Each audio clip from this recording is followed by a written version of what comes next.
আসসালামু আলাইকুম সবাইকে। সবাই কেমন আছেন? আশা করি সবাই ভালো আছেন। আমিও আপনাদের দয়ায় আলহামদুলিল্লাহ ভালোই আছি।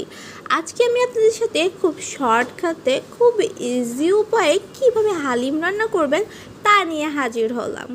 চলুন দেখে আসি খুব ইজি উপায়ে কিভাবে আমরা হালিম রান্না করতে পারি। ফার্স্টে আমি একটি পাত্রে পরিমাণ মতো তেল, পেঁয়াজ, আদা রসুন বাটা পেস্ট, পেঁয়াজ বাটা সব কিছু দিয়ে খুব ভালোভাবে একটু ভাজা ভাজা করে নিয়েছি। এরপর যে চিকেন, আমি হাড়যুক্ত চিকেন নিয়েছি এখানে, কারণ হাড়ওয়ালা চিকেনগুলো আমার খেতে অনেক বেশি মজা লাগে হালিমের মধ্যে।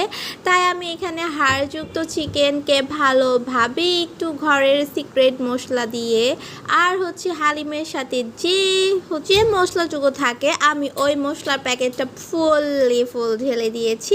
এরপর চিকেনটিকে খুব ভালোভাবে কষিয়ে নিচ্ছি। এই যে আমার চিকেন কষানো শেষ, আমি যে ডালটুকু গরম পানিতে ভিজিয়ে রেখেছিলাম সে ডালটুকু এখন আমি ঢেলে দিয়েছি সেই পানি সহকারে। পরিমাণ মতো পানি দিয়ে নিতে হবে, কারণ যেহেতু এখানে অনেক প্রকারের ডাল আছে, ডালগুলো ফুটার জন্য যথেষ্ট পরিমাণে একটু পানির প্রয়োজন। আমার হালিম রান্না তো শেষ, তোমরা ফাইনাল লুক দেখতেই পাচ্ছ কি পরিমাণে ইয়ামি হয়েছে গাইস, খুবই মজা হয়েছিল হালিমটুকু। আর আমি লাস্টে কিছু পেঁয়াজ বেরেস্তা দিয়ে নিয়েছি।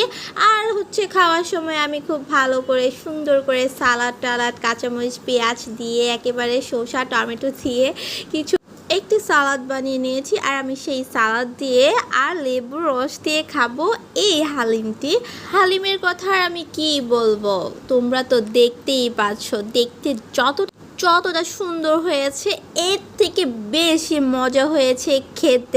সবাইকে